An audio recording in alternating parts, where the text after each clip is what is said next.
On peut critiquer, ne pas être d'accord, mais pas insulter les parents des uns et des autres. Alors, moi, ce que je n'arrive pas à comprendre pour conclure sur ce sujet, c'est que M. Malanda va rentrer au Congo avec les dossiers individuels, des gens qui ont des réclamations à faire. Moi-même, j'en ai une, mais je ne lui poserai pas parce que je considère que c'est à la SNPC et au ministère des hydrocarbures de régler mon problème parce qu'ils le savent. Mais si tout le monde devait apporter à M. Malanda un dossier pour régler, il ne prendrait pas l'avion. Si il voulait nous inviter en tant que citoyens, il fallait qu'il parle des problèmes qui minent notre pays. Pas des problèmes de... il n'est pas un juge, il n'est rien pour parler des gens qui ont des problèmes politiques ou des problèmes de gouvernement ou des problèmes judiciaires. Le passeport, le train de passeport. Je préférais qu'il nous parle de l'unité nationale. Si c'est ça la rencontre citoyenne. L'unité nationale. Pourquoi on n'a pas d'entreprise? Quel est le rôle de la diaspora dans le développement du Congo? Comment on peut faire pour construire une nation? Ce sont ces thèmes-là qu'il devrait aborder. Il n'a pas abordé des vrais sujets, des vrais thèmes qui concernent les Congolais. Et tous les Congolais parlent au Congo, à moins d'être sourds. Même les sourds connaissent les problèmes du Congo. Même les aveugles savent que le Congo a une crise multidimensionnelle. Comment vous pouvez venir dire à la diaspora de rentrer quand vos enfants sont ici, vos femmes sont ici, on les connaît, et vous-même, même quand vous avez une grippe, vous venez vous faire soigner en France. Mais ce qu'ils oublient, M. Sosen, tu es à Paris, tu vas dans un cabinet parisien, là, cabinet privé, chez un médecin. Dis-lui que tu es Congolais. Tu vas voir, il va te citer déjà, je connais un tel, je connais tel ministre, je connais tel X. Donc, quand même, il croit que quand ils viennent ici, les médecins se taisent, mais tout le monde sait.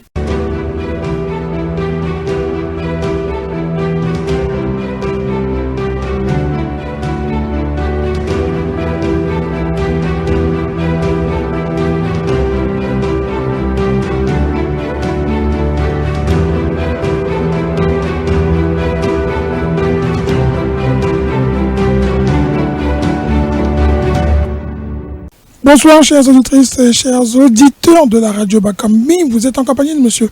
Kayus Ebelebe, animateur et fondateur de la radio Bakambi. Nous émettons depuis le Royaume-Uni en direction, comme on dit, de tout le monde entier via Internet qui nous relie avec la planète entière. Où que vous soyez, si c'est le matin, bonjour.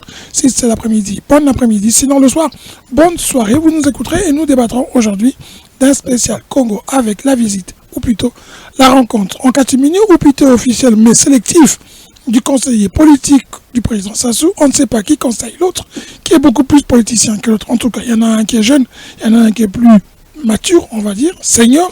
40 ans de pouvoir, ça prend. Peut-être que Malanda est formé. En tout cas, il est venu à Paris et paraît-il que cela a fait du remous. Vous serez en compagnie aujourd'hui pour commenter cette actualité de M. Gayuno. Monsieur Gayuno, bonsoir. Bonsoir, M. Bilbé, bonsoir les auditeurs, bonsoir M. Guy Sostel pour le débat de ce soir. Merci et bienvenue sur la radio. Merci beaucoup. Et vous serez aussi en compagnie de M. comme vous l'avez dit, M. Sostel Miambalade. M. Miambalade, bonsoir. Oui, bonsoir M. Kayus Ebelebe. Bonsoir également à M. Grégoire Gayuno. Et bonsoir à nos auditrices et auditeurs. Bienvenue sur la radio Bakambi. Merci beaucoup. Merci beaucoup à vous deux. Vous êtes là pour commenter l'actualité qui est un spécial Congo. On va parler de l'actualité du conseiller politique et à la fois président d'un parti politique. Je ne sais pas s'il y a de la confusion, mais en tout cas, il y a plusieurs casquettes. Il est conseiller du président, président d'un parti politique et aussi président du conseil d'administration de la FIGA. FIGA qui a fait parler d'elle et qui aujourd'hui semblerait ne plus être que, disons, soit elle est devenue moins, regardée. En tout cas, on en parle moins. On va en parler avec vous. On va commencer par M. Miambalade. M. Miambalade, vous avez appris la visite du conseiller politique. Il y a déjà 2 semaines, on en parle.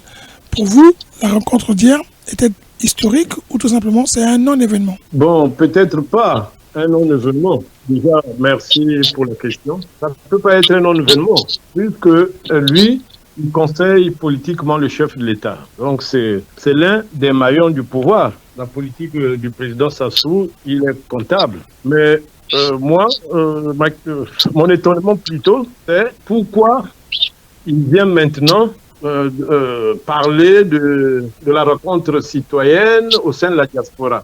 Alors que, bon, il est là un peu depuis, ça cache quelque chose. Et dans son message qu'il a adressé, il a un peu plus parlé de la paix et il a dit aux Congolais politisés qui ont peut-être des problèmes avec le pouvoir de Brazzaville de rentrer au pays, de ne pas avoir peur parce que c'est leur pays, donc peuvent venir tout annuler, même ceux qui ont critiqué, ont parlé mal, tout ça, ils peuvent rentrer.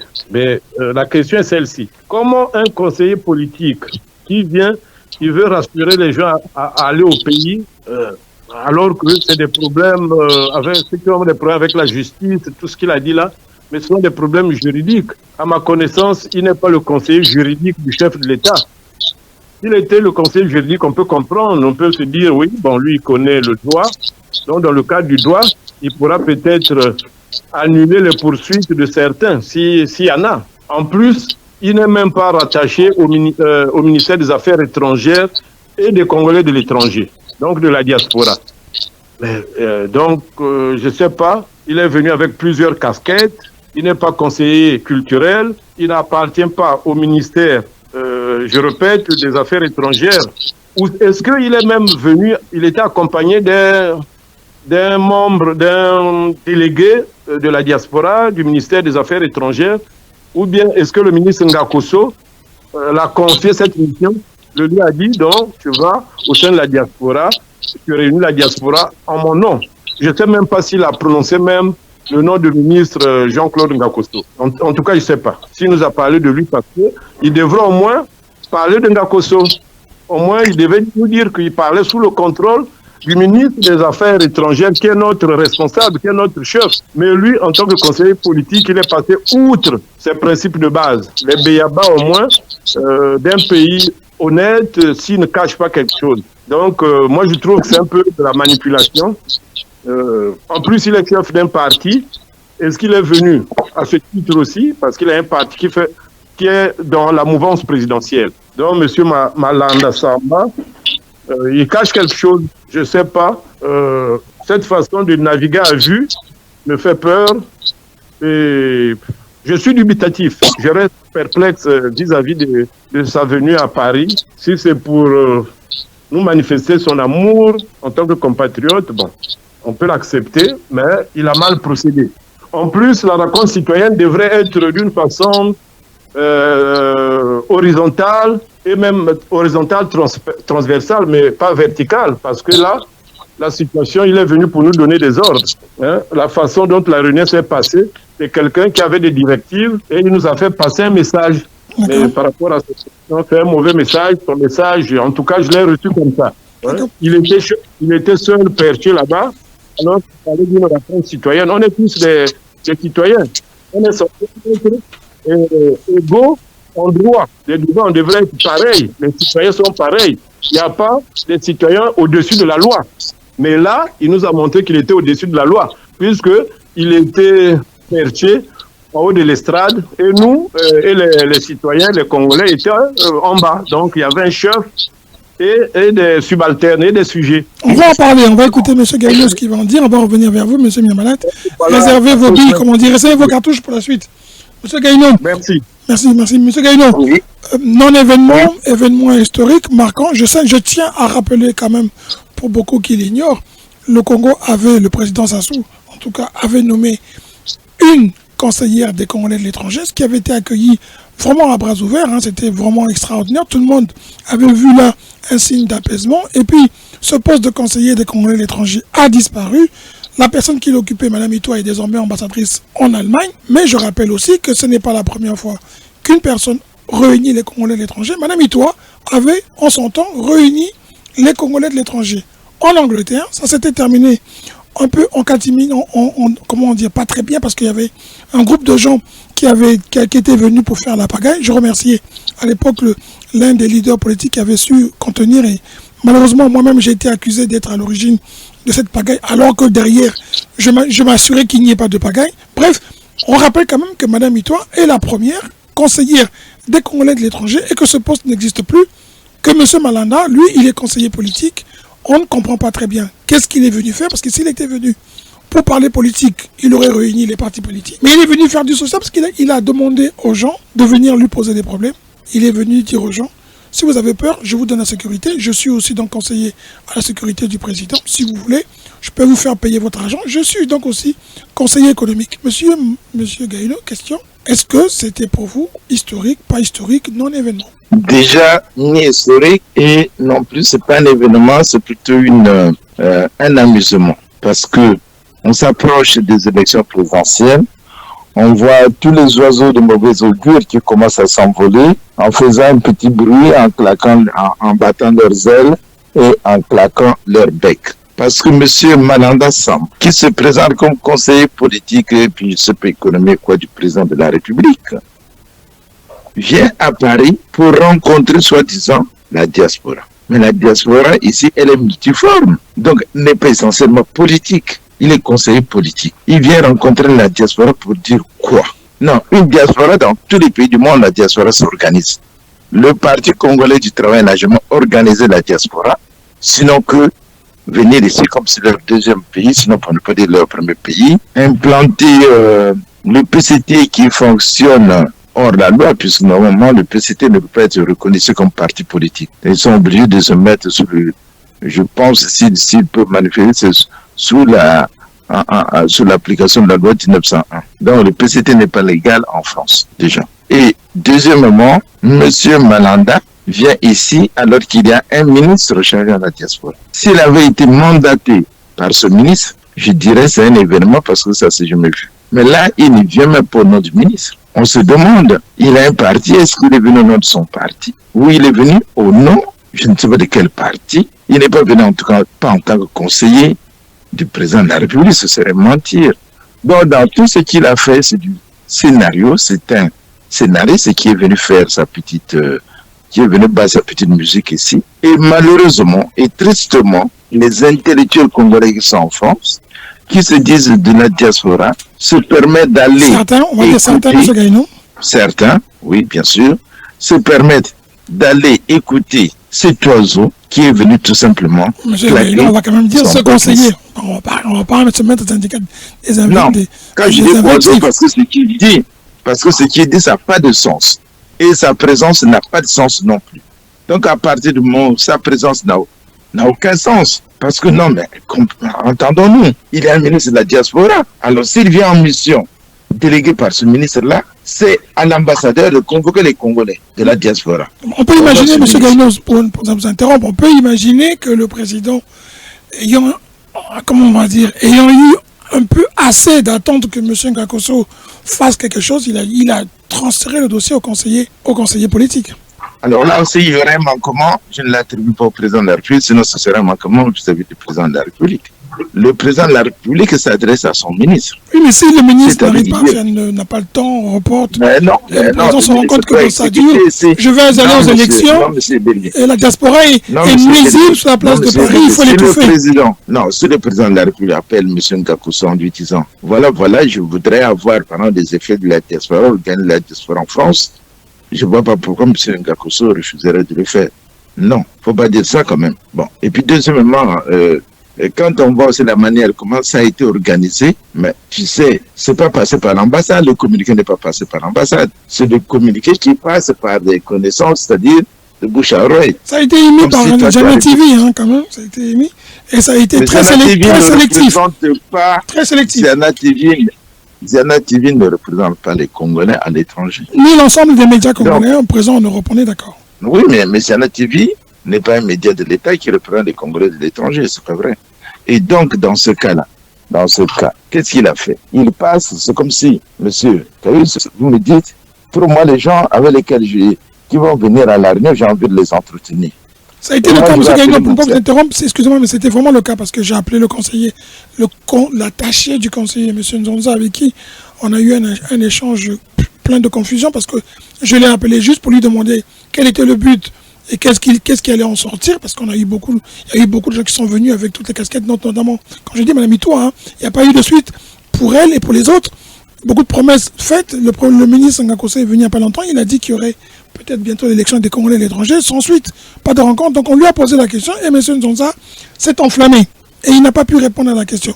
ça a été sélectif. Voilà. Ceux qui devaient s'enregistrer, ceux qui étaient appelés devaient s'enregistrer, ceux qui n'étaient pas enregistrés ne devaient pas se présenter. Et aujourd'hui, excusez-moi, certains parlent de tribalisme à la congolaise. Hein. On a reproché ça au ministre Ngakoso quand il était en Russie. Il aurait fait une rencontre avec des ressortissants que du Nord. Monsieur Makoso, on le lui a reproché. Mwamba, à son temps, on l'a reproché. On reproche au président Sassou d'être entouré que des gens de sa région.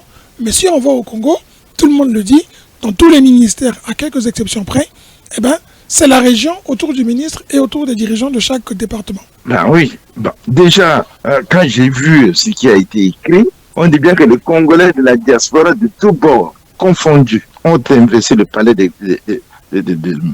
glaces pour assister à la rencontre citoyenne. Ce n'est pas une rencontre citoyenne.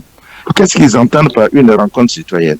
Est-ce que ce qui a été traité quand on dit ceux qui ont des problèmes au pays, qui ne veulent pas venir au pays, je leur garantis la sécurité? Mais non.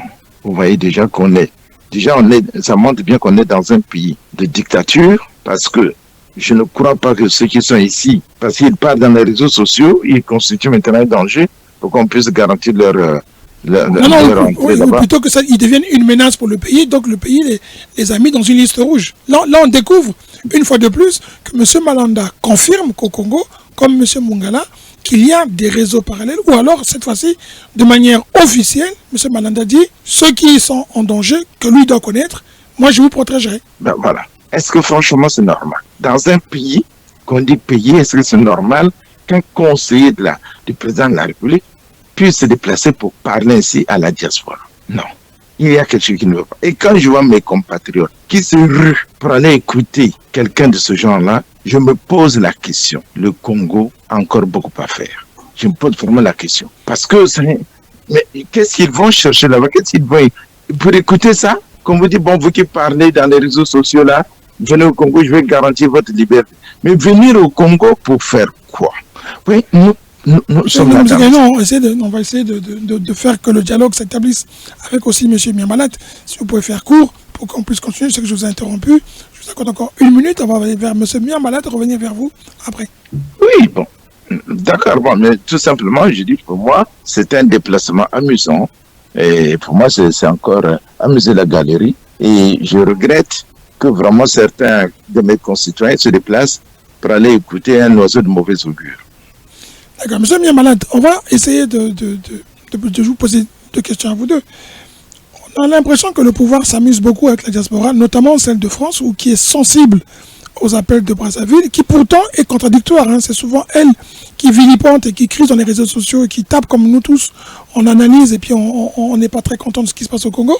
Mais dès que quelqu'un arrive, et qu'en général, c'est ça le problème des Congolais, souvent quand il est de notre région, on est tous sensibles, on se dit, lui, on va y aller. Et donc on remplit la salle d'une place de 300 personnes. On accuse, à tort sûrement, le conseil d'avoir plus pris des gens, peut-être. On s'entend, nous, on avait eu la même information quand il s'agissait de Mme Itoa. Je sais qu'à l'époque, je commençais dans le métier. J'avais commis une faute que j'assume. C'était de croire ce qu'on m'avait dit. Son entourage nous avait appelé, Mme Itoa, pour nous dire que Mme Itoa allait remplir la salle de gens de la RDC. Et malheureusement, on avait ce jour-là écrit le titre et après on a rectifié. Mais pour Mme Itoa, on avait saboté sa réunion, ce qui n'était pas le cas. Mais là aussi, pour M. Malanda, on revient un peu de la même manière, la même histoire. Il aurait rempli la salle des gens de sa région ou de son fief. Est-ce que les Congolais n'ont pas aussi besoin de pouvoir toujours hacker quand c'est les autres, quand surtout c'est pas la même région? Ou alors, est-ce que... Oh, moi j'ai vu un cadre congolais qui vient faire le rapport, mais vient faire le rapport hein, de cette réunion, il le fait en rigolant et il parle en lari, comme si tout le monde comprenait le lari, alors qu'il se dit cadre national très respectueux du Congo. On en a vu un autre, je vais terminer par là, qui lui, lors de l'émission de 17h, fait le reproche au conseiller Malanda de regrouper 98% des gens de sa région, donc dit les Bakongo comme on dit entre guillemets, mais lui-même vient sur un plateau suivi par plusieurs personnes, il parle en boshi pour expliquer le message qui a été transmis. Et ça, les Congolais ne comprennent pas on ne va pas toujours clipenter les autres en fonction du tribalisme et que la base même de parfois des gens qui vous entourent, malheureusement, c'est souvent les gens que vous connaissez qui viennent du même endroit que vous. Beaucoup plus. Mais merci, M. Caius. Mais ça montre à suffisance l'état de déliquescence de notre pays, puisque le Congo est divisé en plusieurs blocs. En tout cas, un peu autour de 3-4 blocs. Donc ça se voit par nos politiciens. Et ce sont les politiciens qui sont à l'origine de ces divisions-là. Comment on peut comprendre que quelqu'un, il vient, il s'adresse seulement à une communauté? C'est pas une nation, c'est pas un pays qui peut apporter quelque chose sur le plan national.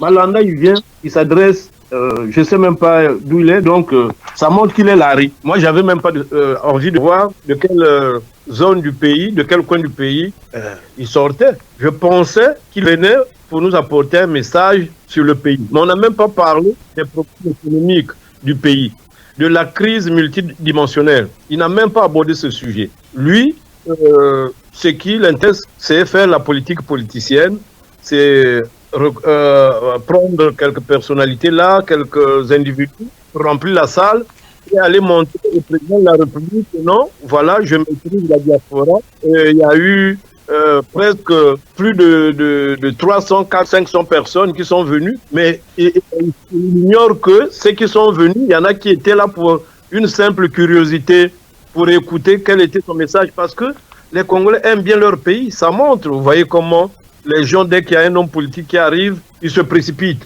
même sans savoir de quoi il va parler. Moi, j'aurais préféré que M. Malanda, conseiller politique du président de la République, vienne sous la casquette de président d'un parti, pour être clair.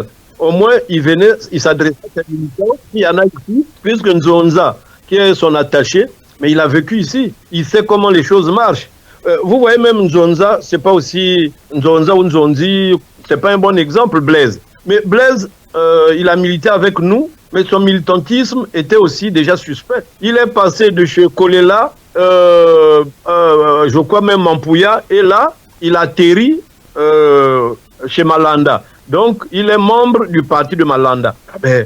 Ça montre que le Congo, on est toujours dans l'hypocrisie. Est-ce que ça ne veut pas dire aussi qu'il se cherche? Il se cherchait, et là, il s'est trouvé. Bon, se chercher, mais cette façon de se chercher, c'est pas une bonne façon. C'est que Marien Ngouabi appelait les tortues à double carapace. C'est pas bon pour un pays. Quand on est là, il faut être clair. Ou vous déclarez d'un parti donné, comme moi. Mais moi, depuis la venue de la démocratie, je suis à l'UPADES. Qu'il vente, qu'il pleuve, mais je suis dans ce parti. Je fais pas semblant. Demain, allez au PCT, après-demain, au Club 2000, le surlendemain, au RDD, après RDPS, ainsi de suite. Donc, tu vas vivoter, tourner dans tous les partis. Excusez-moi le terme, c'est ce qu'on appelle, excusez-moi une fois de plus du terme, c'est ce qu'on appelle faire de la prostitution politique. Ce qui est le propre de beaucoup de gens qui sont représentants de plusieurs personnes qui sont partout. Hein. Pardon? Il y a beaucoup de leaders politiques qui sont représentants de XY qui se promènent partout comme ça.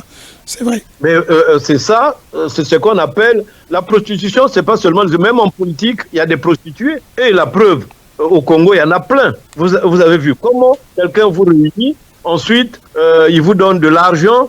Et moi, depuis que je suis sur la place de Paris, j'ai jamais vu ça. On a vu des hommes politiques venir ici, les Mathias Nzon, les Mirassa, même le général Golondele, il y a plein qui venaient. On a vu, même une fois, ils étaient tous avec les Tsakimabiala, toute l'opposition de l'époque. Mais après la réunion, on n'a jamais reçu même un euro. Jamais. Donc, moi, je trouve ça un peu indécent. Je trouve ça indigne. Il faudrait qu'on change. Mais ça, ce message s'adresse à tous les citoyens congolais, tous les hommes politiques congolais et les citoyens de la diaspora. Essayons de travailler, faire même ce qu'on appelle les petits boulots, que d'aller quémander des choses vraiment inutiles.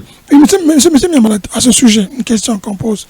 Vous savez, on a vu, moi je ne vais pas citer les noms, mais on a vu des gens qui vilipentaient le pouvoir, qui vilipentaient l'opposition, qui critiquaient ce qui se passe au Congo, et puis quand le conseiller arrive, bizarrement, les mêmes personnes arrivent à justifier, paraît que les enveloppes ont circulé, ils justifient que cet argent n'est pas l'argent de M. Malanda, c'est l'argent de l'État, donc il faut prendre. Mais quand c'est les autres qui prennent cet argent, on dit Ceux-là ne sont pas de position, sont des vendus, sont des achetés. Quand on voit ceux qui prennent, il y avait un exemple qui a été pris hier, c'est les jeunes qui prennent les t-shirts au Congo et les 2000 francs, on les condamne. Mais quand on est à l'étranger et qu'on peut se débrouiller, comme vous dire, avoir un revenu en travaillant un peu, on se bouge peu, comment on peut expliquer cette facilité de voir sur la place de Paris? Parce qu'on a l'impression que la diaspora se résume seulement à Paris, mais elle est partout, pas qu'à Paris.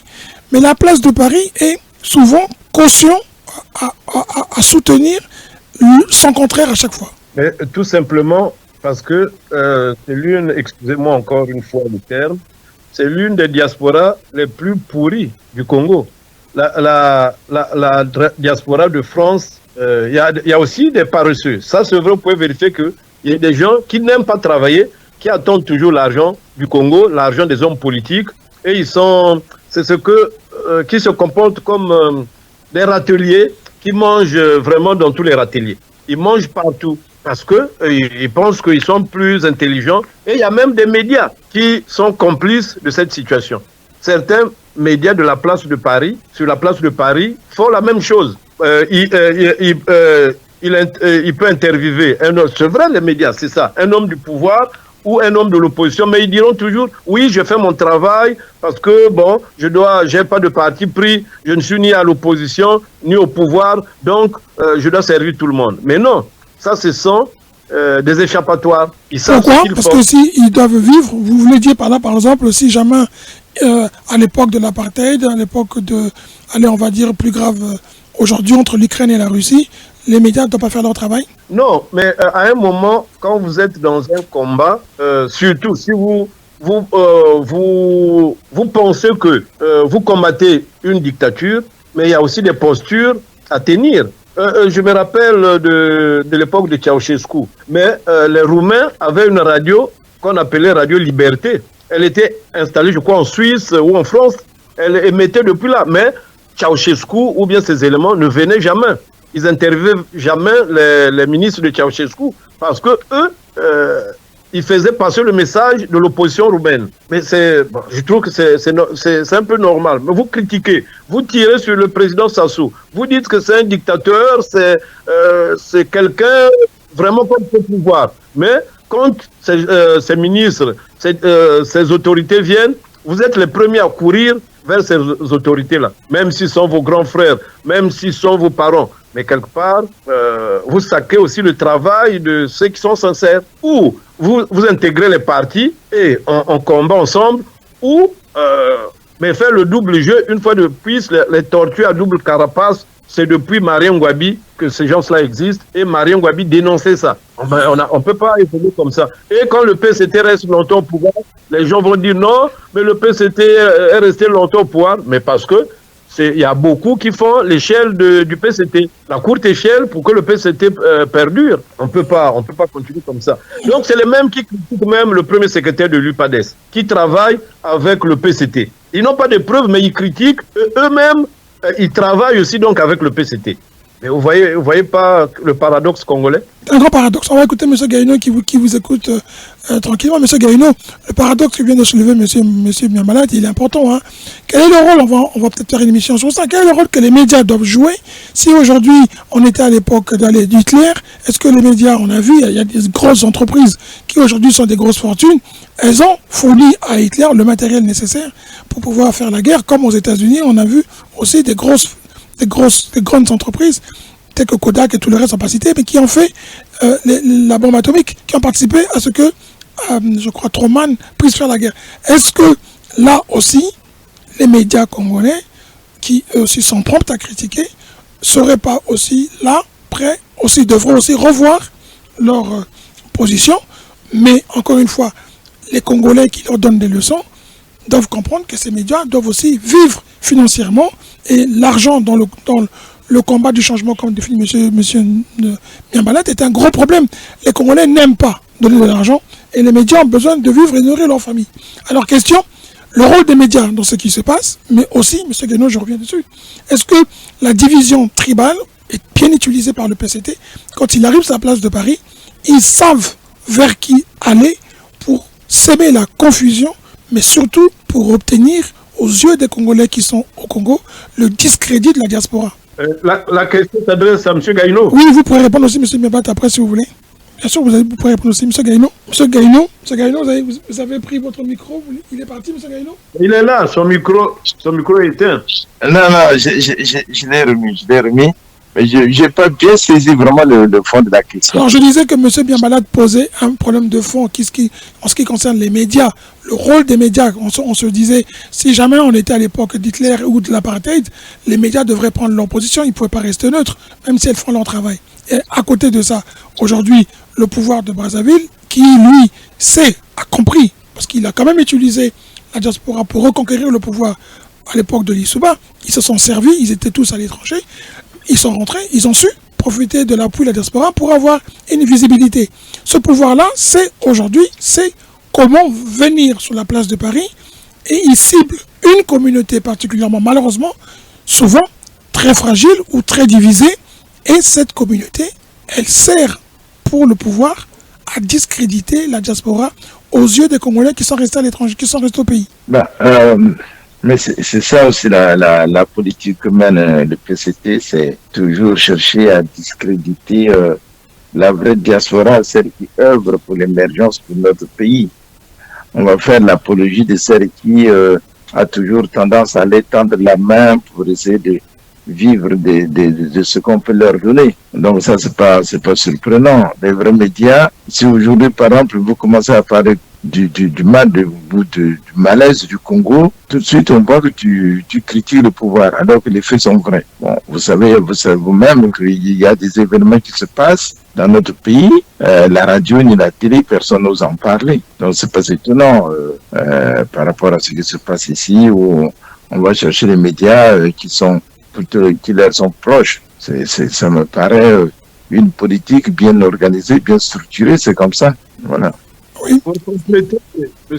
Gagnon, j'ajouterai ceci. Quand vous voyez les médias qui n'ont pas une ligne éditoriale claire, voilà. Ils vont du coq à l'âne. Il y en a qui parlent, ils traitent des sujets politiques, et puis le lendemain, ils traitent les sujets de couple, les sujets d'amour. Donc ils deviennent compétents partout, dans tous les domaines. Ils embrassent trop de domaines pour le même média. Donc, à un moment, il y a la confusion, c'est de la cacophonie.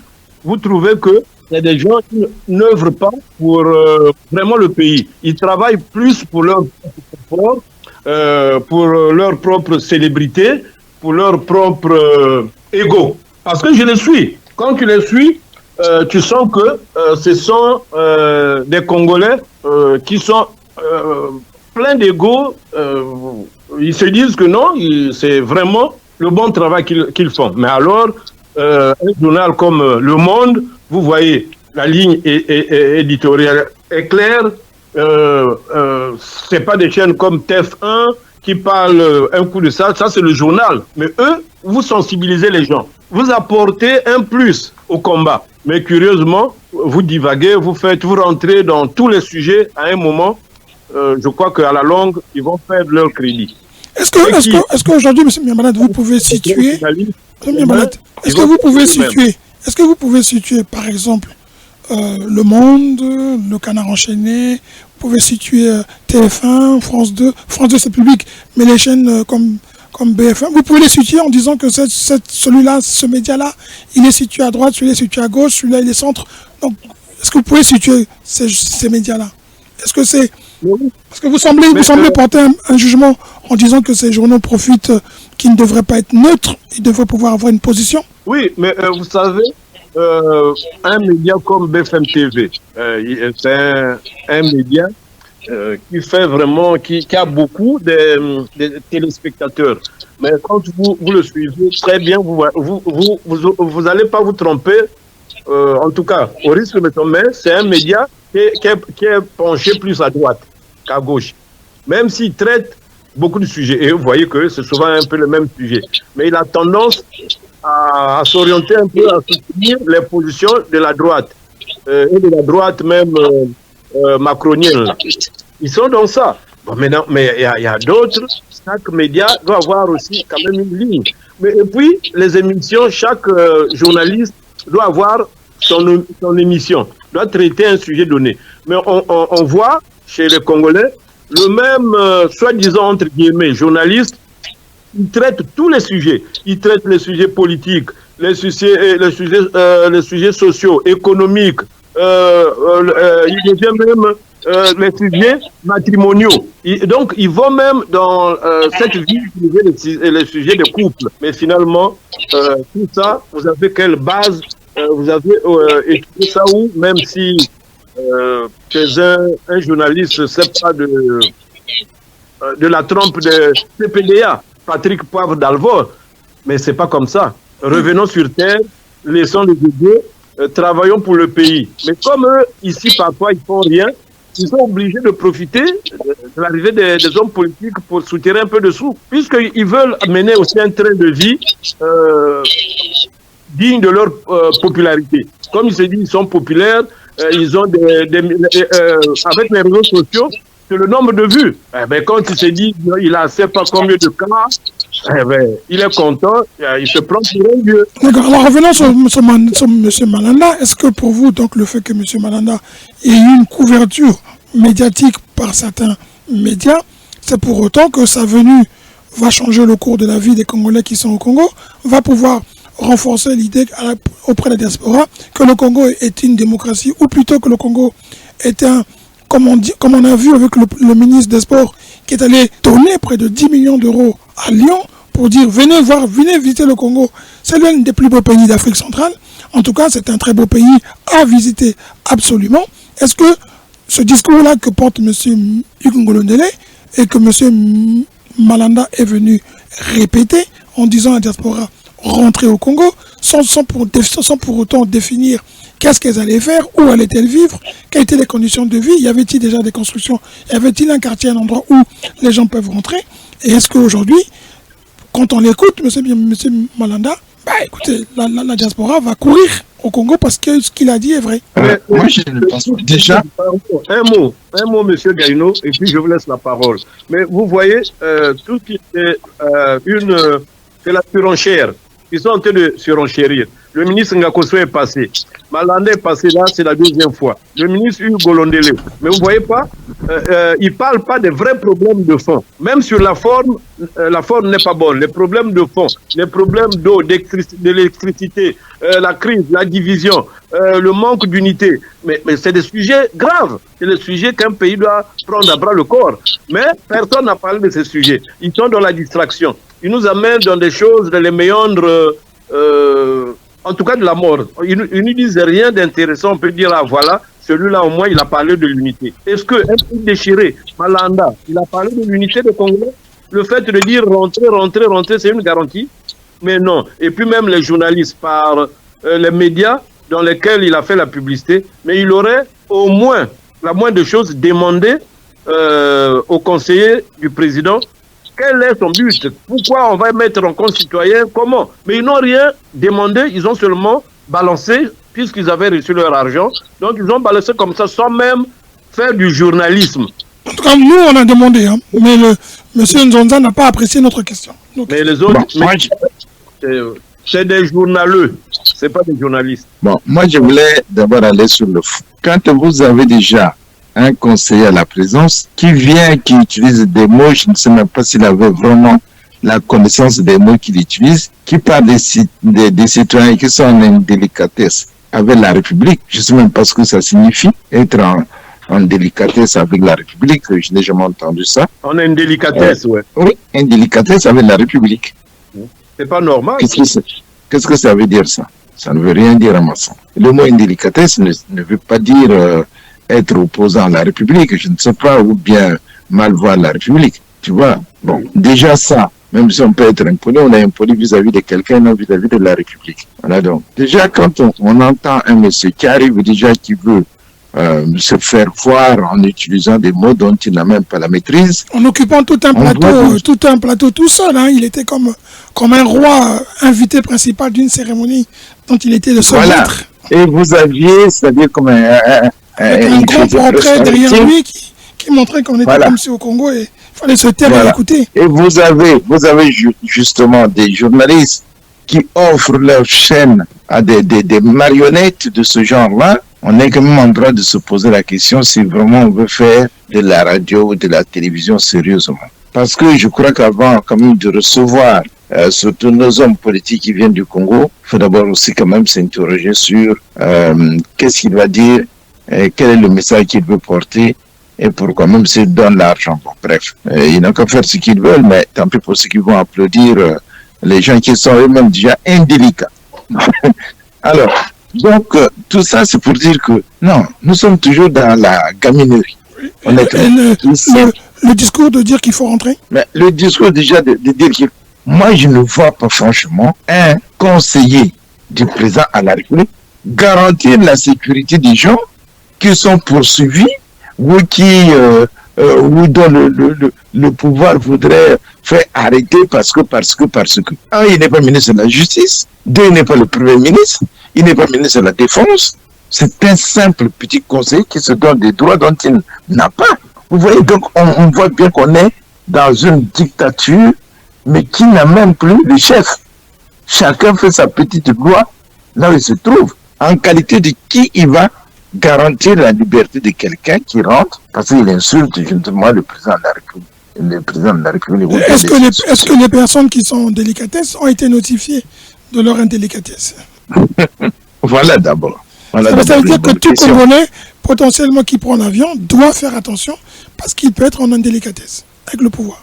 Bon, oui, mais déjà, on ne peut pas être en indélicatesse avec la République. C'est n'importe quoi. Vous savez qu'au Congo, on vous arrête parce qu'il y a un tête à la sécurité d'État. Sûrement la sécurité d'État. Sûrement, c'est une tête à la sécurité d'État qui a été notifiée à plusieurs personnes dont on n'a pas les noms. Ben, voilà, donc, vous voyez, déjà, même déjà les mots qu'on utilise qui n'ont pas de sens, ça veut dire qu'on va accuser quelqu'un que tu es en indélicatesse vis-à-vis de la République. Mais tu dis, mais c'est quoi, qu'est-ce que ça veut dire? On va te prendre pour rien. Et lui, il va venir garantir. Non.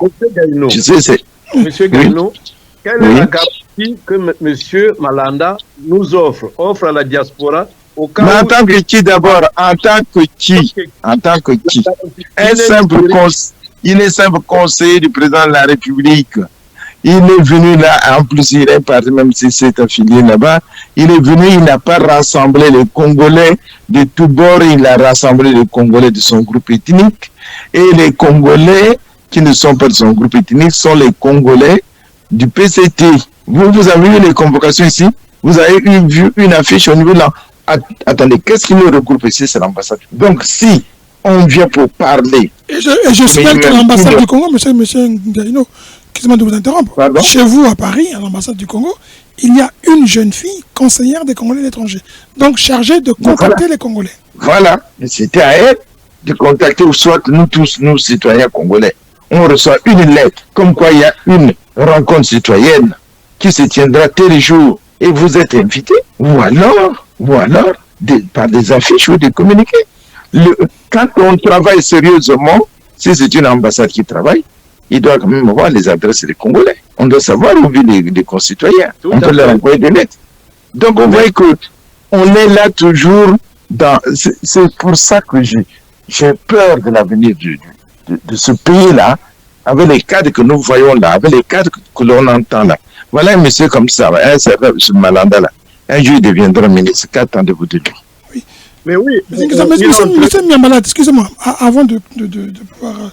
continuez ce que vous vouliez dire, ne perdez pas de vue de votre raisonnement. Ce que je voulais dire, en tout cas, je voulais juste préciser une chose. Quand on écoute ce qui a été dit d'après les gens, que les Congolais ont soumis des doléances comme si c'était le ministre des Affaires sociales, c'est qu'on a toujours cette impression qu'au Congo, on veut faire passer la diaspora du Congo, de Paris, en tout cas des Congolais en France, comme des gens qui ne sont pas importants, qui ont des petits boulots, des gens qui ont faim, des gens qui souffrent.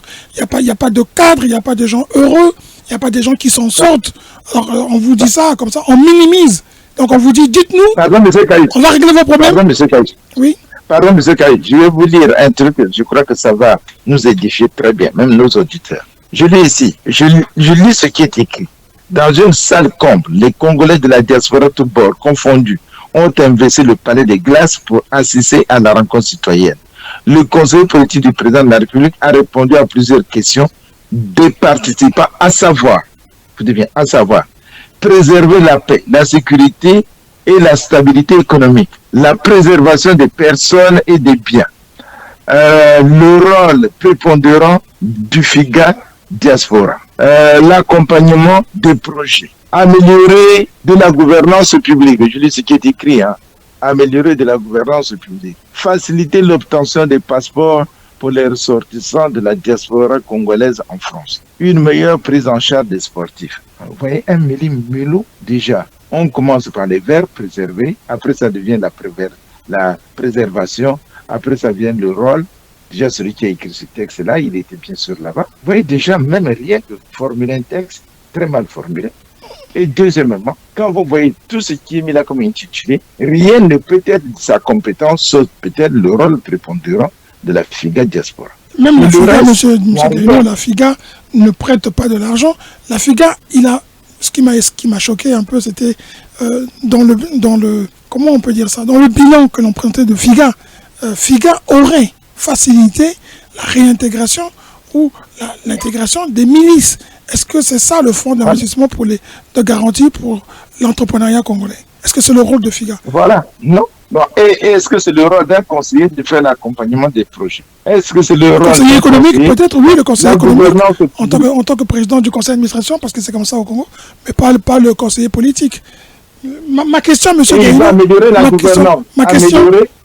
ma question sur le... Attends, améliorer, bon, ils ont écrit comme ça, améliorer de la gouvernance, faciliter l'obtention des passeports.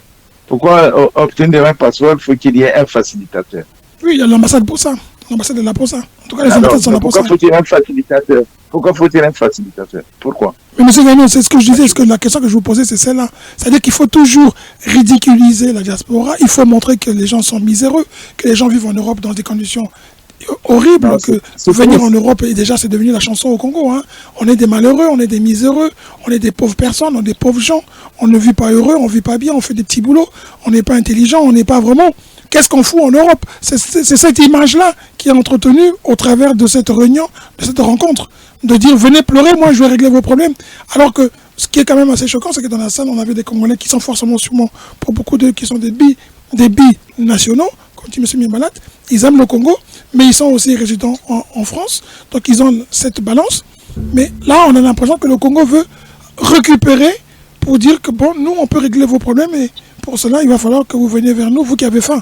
C'est un peu ça hein, comme discours en sous-jacent. Monsieur Miembalat. Mais effectivement, mais moi je pense que déjà, il n'y a pas des sots métiers, il n'y a que des fausses gens. Même si c'est un petit boulot, dès lors que vous pouvez subvenir à vos besoins. Tout à fait. Moi je pense qu'il n'y a jamais de petits boulots parce que c'est ça la dignité. La dignité de l'homme, c'est un peu s'occuper de soi-même, ne pas compter sur les gens, ne pas vivoter, être un peu stable.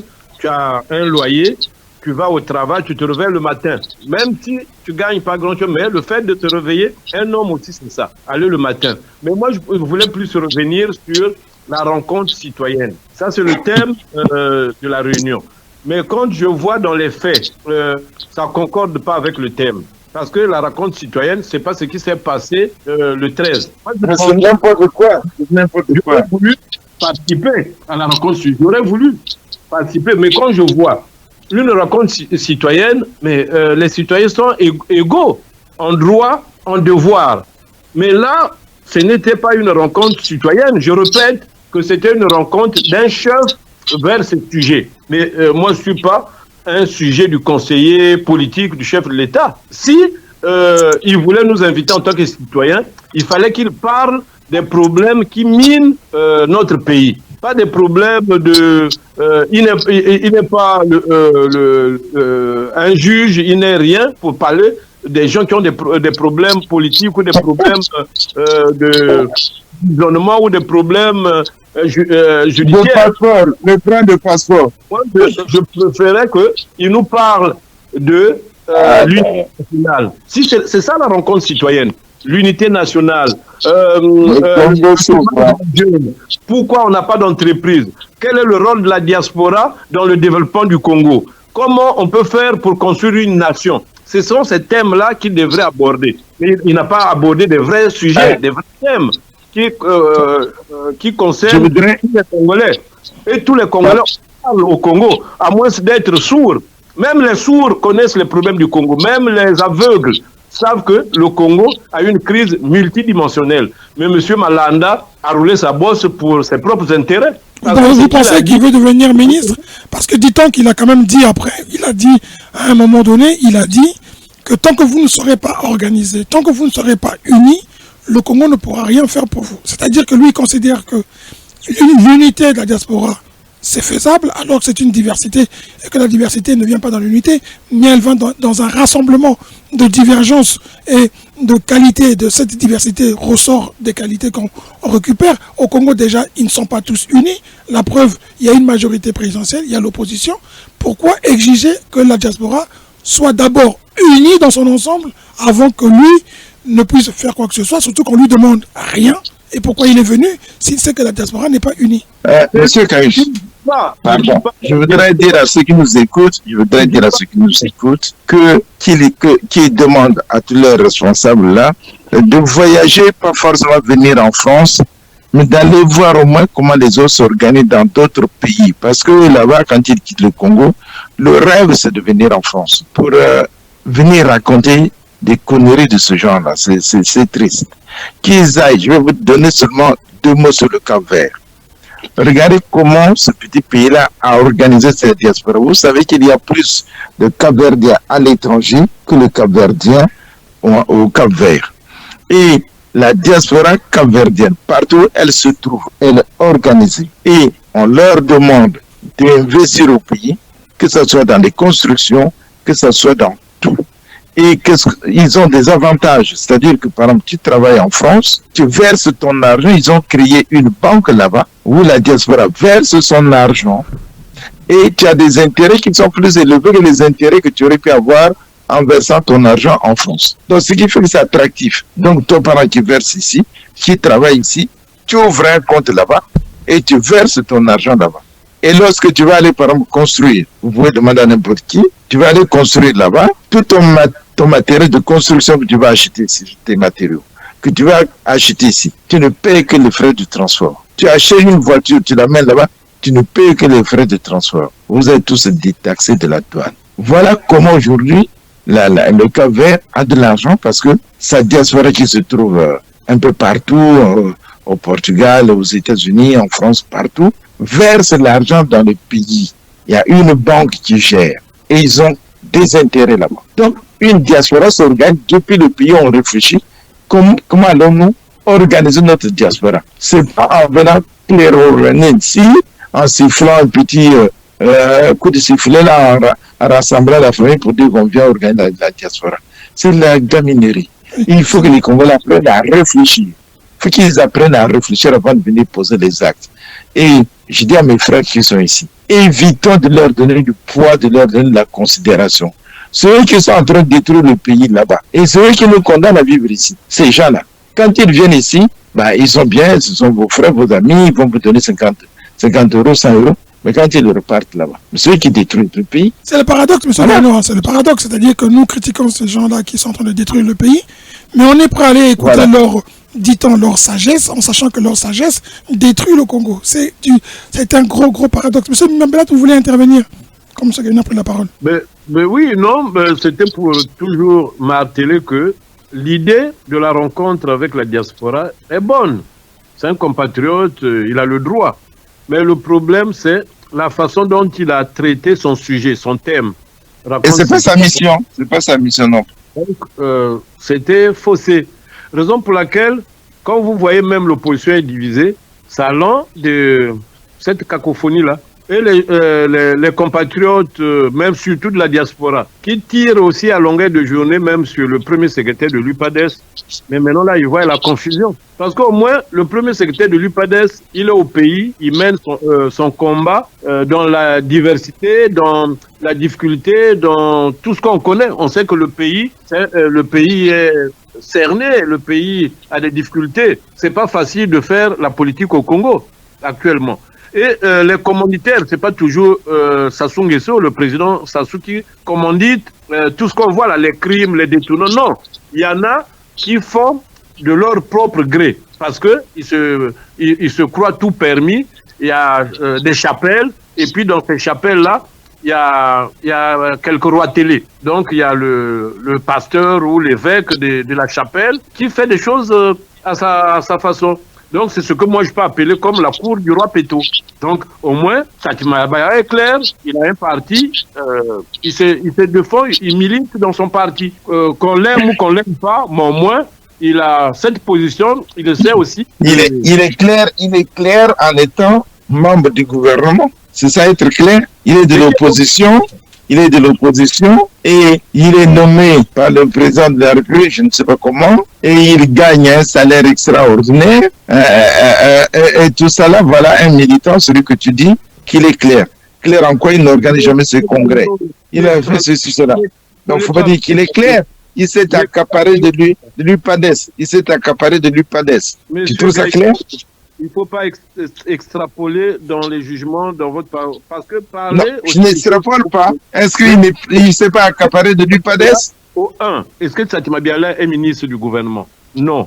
Est-ce que Satima Biala a été nommé? Non. Est-ce que l'UPADES n'a pas de ministre au gouvernement? Mais vous dites que Satima Biala, il est au gouvernement. Non. Bah, attends, il est tout en juste sous. On l'a vu. Non, il n'est pas nommé, M. Mimbalat. Il a rang de chef de ministre d'État. Par contre. Il a rang de chef de ministre. Il a rang. Parce que tu as bien vu une opposition où on a rang du ministre. De ministre d'État. Monsieur Gaïno. Okay. C'est un problème constitutionnel. Quand la Constitution vous confère les droits, c'est pas le président. La Constitution, là, les gens sont morts, mais la Constitution est passée, elle a été votée, on l'applique. C'est cette Constitution qui est appliquée. Et il n'a pas fait, il ne regarde pas le Congrès depuis qu'il est là. C'est un autre débat. Nous revenons sur M. Malanda, s'il vous plaît. Mais non, il ne faut pas non plus aussi mélanger les choses. On critique les autres. Il faut reconnaître. D'accord, on va essayer de revenir, s'il vous plaît, sur M. Malanda, qui lui est en train de rentrer au Congo et qui laisse derrière lui une diaspora divisée. Vous avez suivi, j'espère, les injures inacceptables d'un certain groupe, d'une personne qui normalement diffuse de la sagesse, mais qui commence à insulter la maman de certaines personnes, qui pour moi, je trouve que c'est vraiment regrettable qu'on arrive à insulter. On peut être si bas que ça. On peut critiquer, ne pas être d'accord, mais pas insulter les parents des uns et des autres. Alors, moi, ce que je n'arrive pas à comprendre pour conclure sur ce sujet, c'est que M. Malanda va rentrer au Congo avec les dossiers individuels, des gens qui ont des réclamations à faire. Moi-même, j'en ai une, mais je ne lui poserai pas parce que je considère que c'est à la SNPC et au ministère des hydrocarbures de régler mon problème parce qu'ils le savent. Mais si tout le monde devait apporter à M. Malanda un dossier pour régler, il ne prendrait pas l'avion. C'est-à-dire que l'avion, monsieur Mimbalat, l'avion serait trop lourd parce que on a tous essayé un jour quelque chose au Congo, on a tous été un peu découragés. Monsieur Gaïno pourra en parler. Est-ce que le rôle d'un homme d'État ou d'un ministre ou d'un futur ou d'un chef de parti, n'eût été qui n'est pas encore au pouvoir ou qui sera peut-être demain matin ministre, c'est de venir à l'étranger, de dire donnez-moi vos problèmes, mais nous avons des problèmes concrets au Congo, les hôpitaux, c'est la catastrophe, le CHU, les ascenseurs, les salaires sont en retard, de pouvoir faire que les enseignants puissent gagner décemment leur vie. C'est des réformes qui doivent être entreprises, de faire en sorte que les jeunes qui sont rentrés de Cuba trouvent de l'emploi, que les jeunes qui sont dehors, que les jeunes filles qui sont à l'université ne se prostituent pas pour avoir leur diplôme, que les jeunes qui veulent trouver des formations les trouvent. Comment un conseiller politique du Congo va venir en Europe dire à ceux qui ont fui le Congo? C'est ça qui ce sera ma dernière question. Parce que ceux qui sont venus en Europe ont fui le Congo. Ils ont fui le Congo en majorité. Comment peut-il venir dire aux gens, arrêtez de nous critiquer, venez? Le but n'est-il pas simplement de faire taire la critique? Non, mais monsieur Kaïs, je vais vous répondre par deux mots. Premièrement, c'est la démagogie. Premièrement, c'est la démagogie. Deuxièmement, c'est un charlot. C'est un charlot, c'est tout. Ceux qui sont allés l'applaudir, ils n'ont rien compris. De tout ce qu'il a dit là, ce n'est que de la démagogie. Il ne peut rien faire, ce n'est même pas de sa compétence. Alors, je ne peux pas perdre du temps à un nom comme ça qui est déjà, tout le monde le sait, déjà, il est un peu hautain. Il est même prétentieux. Il est prétentieux. Parce que tu ne peux pas venir dire, voilà. Déjà, les sujets qu'il traite, ce n'est même pas des sujets de sa compétence. C'est un monde qui ne maîtrise absolument rien. Vous voulez dire qu'il ne maîtrise pas son département et qu'il est allé pêcher très large. Monsieur... Non, mais déjà, quand on voit les sujets qu'il a traités, il ne maîtrise rien. Parce que s'il maîtrisait les choses, il allait quand même mieux cadrer, même s'il n'a pas eu cette mission, il allait mieux cadrer son sujet. Mais il a fait n'importe quoi. Monsieur Miambalat, question. Vous pensez que... oui, allez-y. On n'est pas en train de demander aux gens qui ont quitté le Congo pour aller chercher une vie meilleure, pour leur dire, revenez, la vie est meilleure, parce qu'il faut savoir que là aussi on a un paradoxe, c'est que pour ceux qui ont quitté le pays, on a toujours cette espèce de rêve de repartir, avoir une vie meilleure de là où on a fui. De toutes les façons, on est des milliers de Congolais à l'étranger. On n'a pas quitté le pays dans les mêmes conditions. Chacun de nous a une histoire. Pourquoi il a quitté le Congo, comment il est passé par où. Donc ça, c'est un débat quelque peu individuel. Moi, je n'ai pas quitté le pays, je ne suis pas parti du pays dans les mêmes conditions que toi, que le vieux Gaïno, que tout le monde. Mais on est à l'étranger. On est à l'étranger parce qu'on n'a pas... On est à l'étranger. Le fait d'être à l'étranger ne signifie pas qu'on a fui le pays. Mais ce sont les circonstances. L'homme de nature cherche un endroit apaisé, un endroit bien. L'homme de nature, même dans les conquêtes historiquement, l'homme ne cherche pas vraiment là où il y a des problèmes. Il préfère un endroit là où il peut mieux vivre. Il peut aller au travail, il peut manger, il peut dormir. Donc, les béyabas de la vie. Dieu nous a créés pour ce genre de vie, pour bien vivre. Ce n'est pas pour souffrir et galérer. Mais, monsieur Ebelebe, vous avez bien dit au départ, avant cette question, vous avez dit les hôpitaux, l'électricité, les problèmes, le tribalisme, tout ce qu'on cite là. Mais c'est de ça qu'il s'agit. C'est ça que monsieur Malanda, je pensais, dans la raconte citoyenne, qu'on devrait traiter. Parler des problèmes qui minent profondément le Congo, qui risque de faire exploser notre pays. Mais un conseiller politique, il devrait traiter ces problèmes-là, les problèmes cruciaux du pays. Mais ce n'est pas les problèmes de positionnement. Parce que là, il est dans le positionnement politique. Mais il le fait mal. Il aurait pu changer de titre si c'était un positionnement politique. Il aurait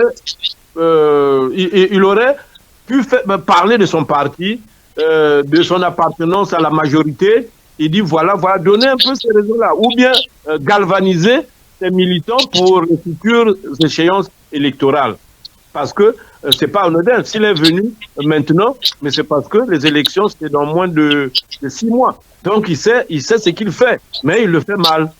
Monsieur Sossel, oui? Mais il faut dire aussi qu'il faut se poser la question pourquoi eux-mêmes qui sont les dirigeants là-bas, en regardant les ministres, en regardant les sénateurs, certains députés, disons la haute classe politique, où se trouvent leurs enfants? Où leurs enfants font-ils des écoles? Où sont leurs Xème femmes? 2, 3, 4. Ils ne sont pas en France.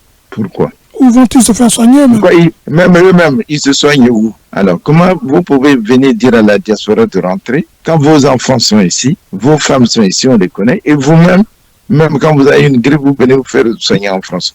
Mais ce qu'ils oublient, M. Sossel, tu es à Paris, tu vas dans un cabinet parisien, là, cabinet privé, chez un médecin. Dis-lui que tu es Congolais. Tu vas voir, il va te citer déjà. Je connais un tel, je connais tel ministre, je connais tel X. Donc, quand même, il croit que quand ils viennent ici, les médecins se taisent, mais tout le monde sait. Tout le monde sait. Alors, donc, pour moi, je pense qu'il faudrait que les Congolais deviennent quand même des hommes politiques mûrs. Parce que moi, j'ai peur même de cette diaspora, d'aller applaudir les charlots. J'ai peur. Oui, mais c'est là qui est la cause. Je rappelle aussi qu'il faut qu'on se rappelle, on se souvienne, le chanteur congolais qui avait fait remuer la salle. Il y a eu aussi le fils du président de la République du Congo qui avait organisé un forum et il avait fait une salle beaucoup plus comble, avec beaucoup plus de Congolais que M. Malanda. Alors, moi, je vais vous demander à chacun d'entre vous, pour conclure cette émission qui a tourné autour de la venue du conseiller politique du chef de l'État, mais il y a eu aussi le chef de l'État qui était venu la dernière fois, il avait parlé aux Congolais, ça s'est passé en Belgique. Je ne sais pas si vous vous souvenez de cette phrase qui voulait que les Congolais ne soient pas des éboueurs et qu'ils fassent d'autres métiers, mais pas éboueurs. Ce qui aujourd'hui pose problème, c'est qu'au Congo, la saleté dans les rues, elle est partout. On avait des... Mais les jeunes personnes, elles ne gênent pas les jeunes de l'État, c'est ce qu'ils veulent. Si on n'a pas d'éboueurs, on ne peut pas nettoyer la ville. Hein. Alors, question, M. Miambalat et M. Gaïno, on commencera par M. Gaïno, pour terminer par M. Miambalat. Qu'est-ce qu'on peut retenir de cette visite? Et qu'est-ce qu'on peut retenir de notre diaspora qui est en France? Laquelle visite? Celle de M. Malanda? Oui, la conclusion, c'est votre conclusion. Hein. Alors, je vais conclure en disant que c'est un charlot qui est venu jouer sa comédie. Et ce que je crains, c'est que cette diaspora qui était là à applaudir cette comédie, c'est une diaspora aveugle qui ne comprend absolument rien de ce qui se passe dans son propre pays. C'est tout. Merci, M. Miambalat. Ben, moi, qu'est-ce que je vais dire? Je suis d'abord très triste de notre comportement. Les Congolais, ils ne réalisent pas que leur pays est en train de mourir. Mais nous sommes dans la distraction. Je reviens, tu venais de parler de la rencontre ou bien le forum que le ministre de la coopération, l'actuel ministre de la coopération, Sassou Nguesso Denis.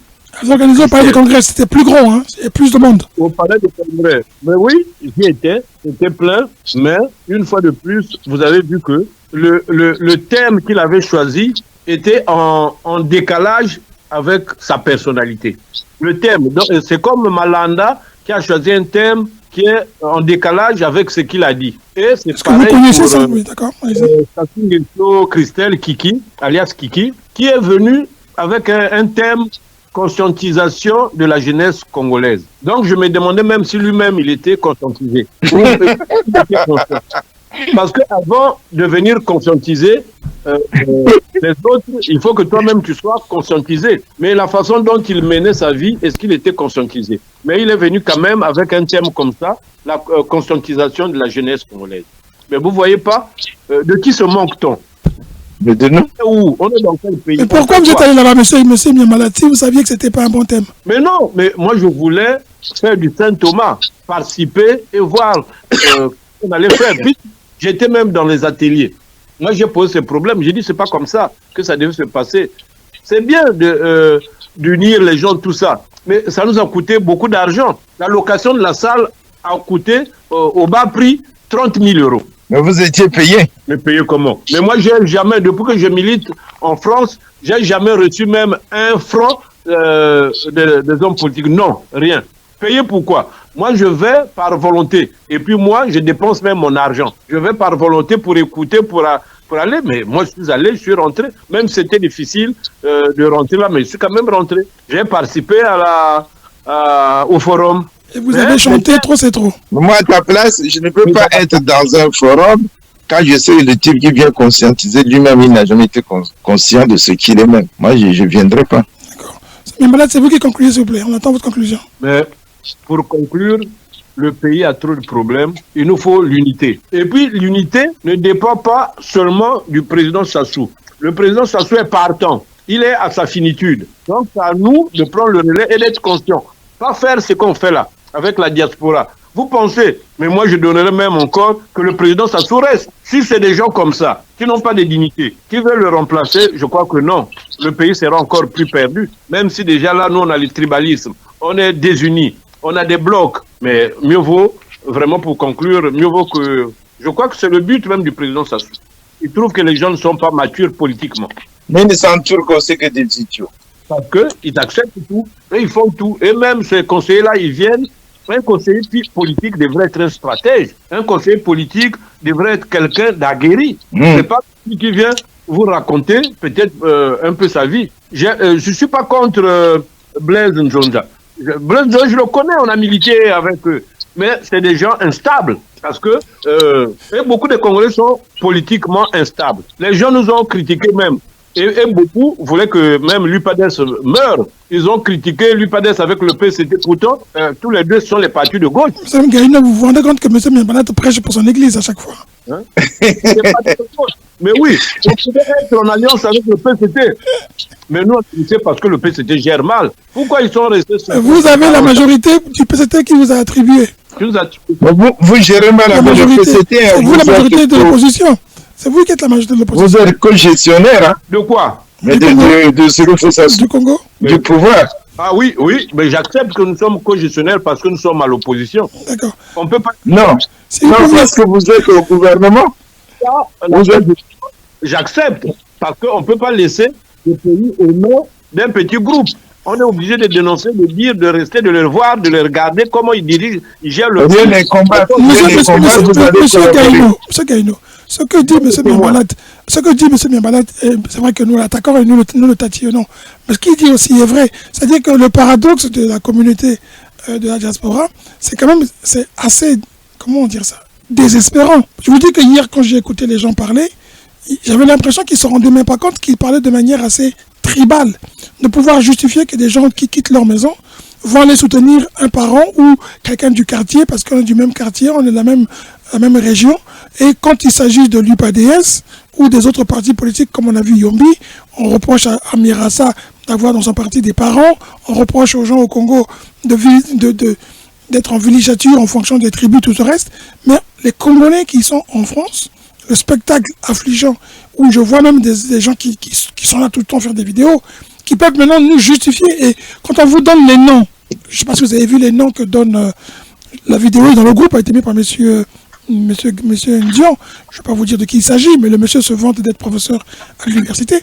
Et les gens qu'il contactent, lui, pour faire qu'en sorte que la réunion ou la rencontre citoyenne, entre guillemets, réussisse, il vous cite des noms. Bah, vous pouvez être surpris de dire que, ne pas être surpris, vous pouvez dire, bah oui, c'est une rencontre des gens du Sud. C'est dommage de penser comme ça. C'est parce que on cite ça vraiment, on cite que des noms, on a neutralisé des gens, on a appelé des gens pour leur dire, vous ne bougez pas, vous ne faites pas ça, vous faites attention, laissez le petit faire, vous laissez le faire. Mais on n'aurait pas fait ça pour Madame Itoa, on ne l'aurait pas fait pour un certain Ondongo, on ne l'aurait pas fait pour d'autres personnes. On aurait vilipendé si c'était quelqu'un d'une autre tribu, et c'est ce que dit M. Miambalat. Quand il s'agit de Tchati Mabiala, eh bien, les gens y vont, traitent, bouffeurs, tout ce qu'on veut. Demain matin, ça va reprendre sur Tchati Mabiala. Alors qu'il fait ce qu'eux aussi font. Et lui, apparemment, il a compris plus tôt. Si je ne me trompe pas, c'est ce que vous dites, M. Miambalat. Hein? Mais évidemment, les gens pensaient décourager Tchati Mabiala. Et beaucoup, c'est pour prendre sa position de leadership. Mais non, Tchati Mabiala ne va pas avec les gants. Il est clair dans ses positions politiques. Mais bien sûr, il ne va pas avec les gants. Il a toujours dit une opposition institutionnelle. Mais si les institutions sont fermées, vous voulez que Tchati Mabiala fasse quoi? Mais il est dans les institutions. Au moins, il observe. Il mange comme tous les autres. Il mange comme tous les autres. C'est ce que ça veut dire. Il mange comme les autres. Et malheureusement, nous avons besoin de changements. On parlera vendredi des forces du changement qui se sont créées. J'ai demandé à ceux qui sont... monsieur le journaliste, monsieur Ebelebe, oui. Vous savez, notre mange comme dans tous les râteliers. C'est ce que Tchati Mabiala ne fait pas. D'accord. Tous les râteliers en cachette. Ils sont là, tu les vois, mais moi, sur la... Lui, il mange en cachette. Non, lui, il dit, non, monsieur Gaïno, laissez-le terminer, s'il vous plaît. Lui, il dit, c'est ouvert, alors que les autres se cachent. Mais non, mais pourquoi il parle de Tchati Mabiala? Non, vous le coupez, vous l'avez. Mais parce qu'il faut qu'il défende son église. Vous ne faites que l'interrompre. Laissez-le parler. Laissez-le parler. Mais pourquoi quand je parle, vous interférez? Vous interférez quand je parle. Il faut quand même me couper. C'est pour vous déstabiliser, monsieur Miambalat. Mais non. Parce que dès que je parle de Tchati Mabiala, monsieur Gaïno est très allergique. Il en sait quelque chose. Allez-y, monsieur Miambalat. Monsieur Gaïno, vous êtes allergique à monsieur Miambalat. C'est dangereux, ça. Monsieur Miambalat, allez-y. Miambalat, allez-y. Je suis allergique. Rassure-toi. Non. Je n'ai pas besoin d'allergie. Pour conclure, franchement, nous tous, déjà nous trois ici, je sens que nous aimons tous profondément notre pays. Mais il faut que nous puissions changer nos attitudes, nos aspects, nos égos, notre façon de faire. Il y en a qui se croient plus malins que les autres. C'est normal. C'est eux qui mangent. Mais ils accusent ceux qui ne mangent pas les choses. Parce que chez nous, quand quelqu'un parle en patois, je ne sais pas comment on dit ça, mais quand quelqu'un parle de la gazelle, un enfant, quand il parle d'une gazelle ou bien de l'hérisson, c'est que sa maman a préparé l'hérisson. Donc ceux qui parlent déjà, un tel est corrompu. Oh, Tchati Mabiala va manger là-bas parce qu'eux-mêmes, ils se croisent là-bas avec peut-être le premier secrétaire. Sinon, ils ne parleraient pas comme ça. C'est que c'est des gens... c'est vous qui l'avez dit. C'est vous qui l'avez dit. Monsieur Miambalat, merci beaucoup. Monsieur Ngaïno, merci. Je terminerai par cette phrase de monsieur Malanda qui dit que vous pouvez venir, vous êtes libre de venir comme ceux qu'il croise au Congo. Qui viennent, on sait de qui il a parlé. En tout cas, monsieur Deko a fait allusion à monsieur Diaf Lekweta, qui lui a jonglé beaucoup. 10 fois, il a dit que monsieur Makosso était un nul. 10 fois, il a dit que le président était nul. Et puis le voilà qui est au Congo, qui vante Makosso, qui vante monsieur le président. On a quand même ce problème des gens qui doivent être dans leur vie, comment on dit, assez équilibrés et constants. dans ce qu'ils font. Alors le Congo va gagner si jamais ceux-là vont apparaître. On va parler des forces du changement vendredi, et vendredi, nous parlerons de notre rentrée officielle, le premier avec la télévision et avec la combinaison télé plus radio et bientôt plus journal en ligne. On va en parler et on va dire avec question à l'appui, qui sommes-nous, que voulons-nous, pourquoi sommes-nous désormais déterminés à ce que les changements au Congo soient réels et nous participerons à ce que ce changement soit effectif. Monsieur Miamalat, Monsieur Gaïno, merci pour votre disponibilité. Excusez-moi, oui. Une information. Donc, pour tordre le cou à ceux qui parlent mal de l'UPADES organise... C'est pas le sujet de l'UPADES aujourd'hui, monsieur. Son deuxième congrès, mais c'est une information, allez-y, quand même. Allez-y. Son deuxième congrès ordinaire le 12, 13 et 14 novembre 2025. Tu y vas? Non, mais le congrès. Mais je parle le congrès. Alors, du 12 au 15, c'est ça? Du 12 au 15 novembre. Ouais, sera là-bas. Monsieur Gaïno, s'il vous plaît, Monsieur Gaïno. C'est du 12 au 15 novembre, c'est ça? Bon, le 15, on peut dire, mais le congrès, c'est du 12 au 14. Le 15, c'est l'anniversaire du président fondateur. Qui est monsieur le professeur Lissouba. Et donc, oui. D'accord, vous avez votre congrès, on espère qu'avant... Le communiqué a été entendu. D'accord, mais espérons qu'avant, on pourra avoir monsieur Tati Mabena, parce que ça fait près de 5 ans que l'on court derrière lui, il n'arrive toujours pas à nous accepter pour faire une interview. On a eu plusieurs promesses, des cadres de votre parti. On a eu les promesses de... Après le congrès, il fera l'interview. Donc après le congrès, quand il lancera sa candidature pour la présidentielle, il sera disponible. Merci beaucoup, on a retenu. Rendez-vous est pris, on suivra votre congrès et vous passerez, comme on dit, nous dire comment ça se passe ou comment ça se prépare. Merci beaucoup, bonne soirée. Merci. Bonne soirée à vous deux, à M. Gaïno et M. Miamalat. À très bientôt, à vendredi, pour un débat ouvert sur notre futur à nous tous. Merci à tous nos auditeurs, à vendredi, le rendez-vous est pris. Merci, à bientôt.